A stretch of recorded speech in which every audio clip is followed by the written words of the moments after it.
Tomorrow will be better. An amusement park has a radius of 2.8 meters.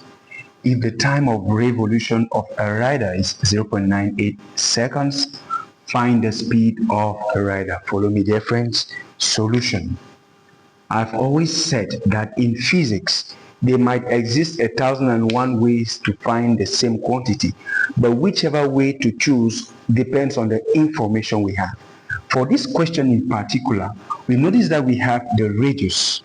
We also have a certain time quantity here, which appears at first theory to be some sort of a period, because by definition, period is the time it takes for an object to complete one oscillation, and this is what has clearly been stated here.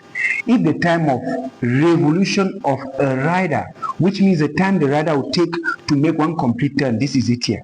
So clearly, dear friends, we are having to do here with radius, period, and then speed.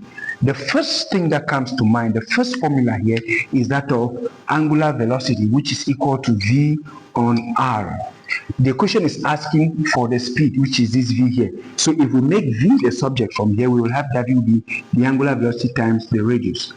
But we will say that, we know that this angular velocity could also be given by 2 pi F or 2 pi on T. T in this case because it is what we have. It is the period which we have. So at the end of the day, our speed which we are looking for will be given by 2 pi all over the period, now multiplied by the radius. If you do this numerically, you will have that 3.14 and then times the radius, which is 2.8, all of this divided by the time period, which is 0.98 seconds. And if you punch your calculators correctly, this will be approximately 18 meters per seconds, because this is the SI unit for velocity or speed. Tomorrow will be better.